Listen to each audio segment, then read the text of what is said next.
Welcome to the video review for the new film Searching, starring John Cho, Korean American. That's pretty cool. Yeah, it is, because, I mean, it's really hard to get somewhat of a wide release Hollywood film starring a Korean American actor, you know? Yeah, so I do think that kind of played into some of the marketing here in Korea. Oh yeah, they made a really big marketing push for this movie out here, and that definitely has a lot to do with it. You know, Koreans get really excited when they see a fellow Asian face, especially another Korean actor, starring in a lead role in a Hollywood film. So it was probably marketed much more heavily here than it was in the States. Yeah, I would think that's definitely a possibility. Yeah. So anyways, we just got back, saw Searching. Pretty awesome. I mean, this movie, I was looking forward to it because of the elements that we just mentioned and some of the unique about the actor and everything. Right. I mean, for me, probably the biggest selling point for me was John Cho, because I've been a fan of him ever since, like, way back in the day when he was in Better Luck Tomorrow, and, you know, obviously in, like, Harold and Kumar, because he's probably the most prominent Korean American male actor in Hollywood. So, just disregarding like the premise of the movie, I was just kind of sold on that fact alone. But what were your expectations going into this film? Going into this film, I kind of was thinking it was going to be a little gimmicky based on the whole premise of being told entirely through a computer screen. Right. Didn't love that aspect going in. Because this isn't the first film to utilize this technique. Earlier this year, there was a film called Unfriended and The Dark Web, right? Which I have not seen either of those films, but the producer of this movie, Timur Bekmambetov, I probably just completely butchered his name, but he's referring to this technique as something called screen life, and apparently he has a bunch more movies using this technique that are in production.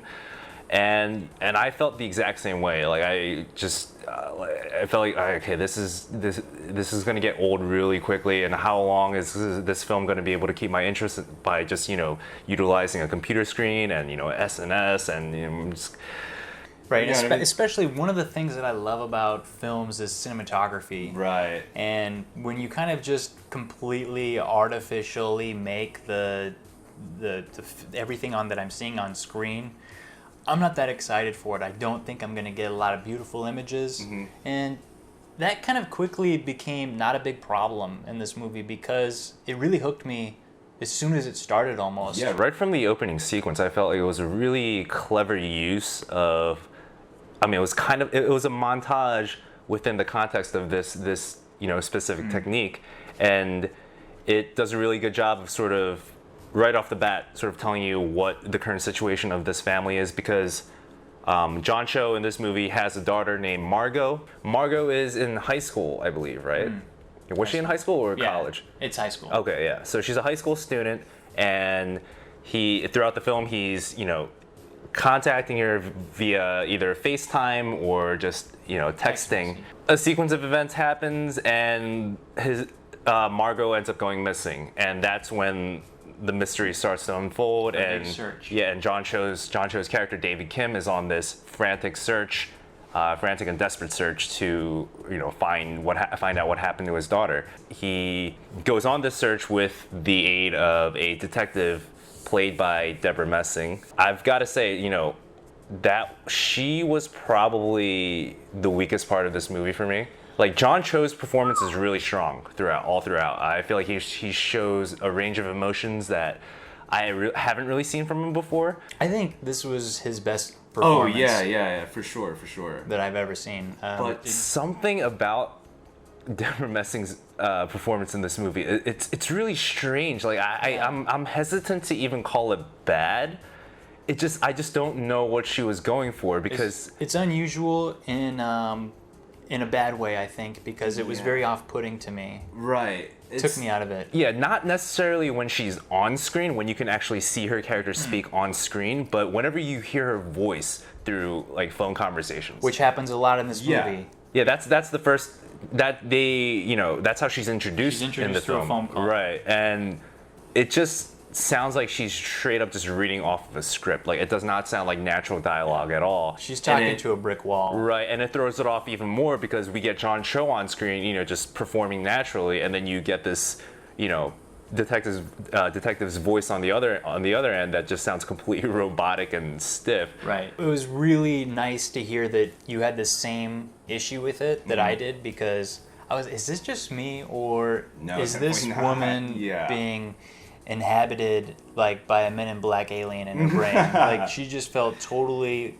robotic. There was something about her character though that just really didn't work. Well, thankfully, most of this movie is anchored by John Cho's performance. So, I mean, we don't get too much of the detective, and right. Like we mentioned, John Cho's performance is really strong throughout. And and the daughter, the actress who played the daughter, is great too. Like, I haven't seen her in anything else before, but she was really good. She's good. And I think John Cho's brother in the film. Right. Also a very strong role. Yes. The whole aspect of this movie taking place over all of these SNS platforms, and all through iPhones, FaceTimes, iPads, all that stuff, I thought was actually very, very. You would think if someone just kind of told you this idea, you wouldn't think it's that genius, but I think it is actually very genius, considering the times that we live in. Right. I think most people would think, like, I mean, really, like, we're gonna be watching somebody like clicking on links and typing on screen, and you're gonna see mouse cursors moving. Like, how interesting can that be? But given the context of the genre of this film, like it being a mystery thriller, it works really well, almost seamlessly with what the type of tone and what kind of movie this is. And how many missing, children movies have we seen? But we've never actually seen this very actually realistic and logical approach that they take to searching. I mean, it is how you search for somebody today. The movie almost, it does a really good job of engaging the audience.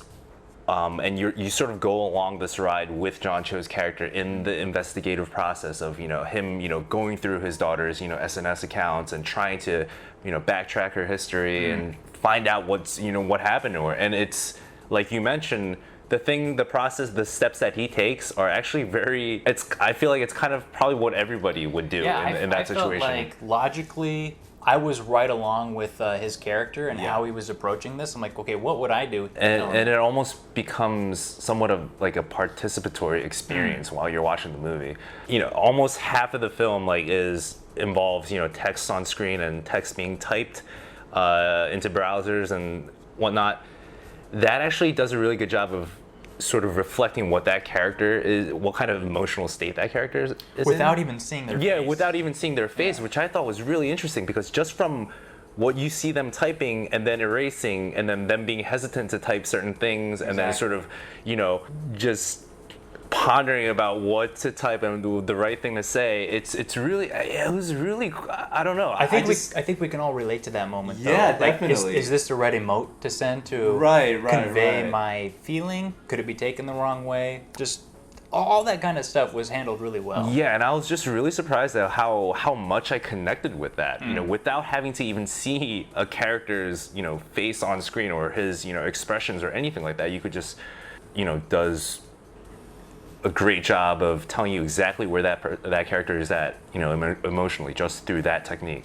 This movie had me guessing almost at every step. I'm playing out. I'm like, okay, this is how it ends, and then I'm changing it, and then I'm changing it, and that's a sign of a really good writing. Right, and it's that sort of sort of keep you on the edge of your seat feeling that this movie gives you. It owes a lot to the technique, the screen life technique itself, which I wasn't expecting at all. But we got to kind of hope that it doesn't follow the whole found footage, gimmicky type repeats that we're gonna see continually. Because I feel like this, this technique just so happened to be extremely well suited for this type of movie, this genre. But I just don't know if other films are going to be able to utilize it this well. Hopefully they're able to sort of keep it fresh and sort of reinvent it every time, but that remains to be seen. But since we're solely talking about this film,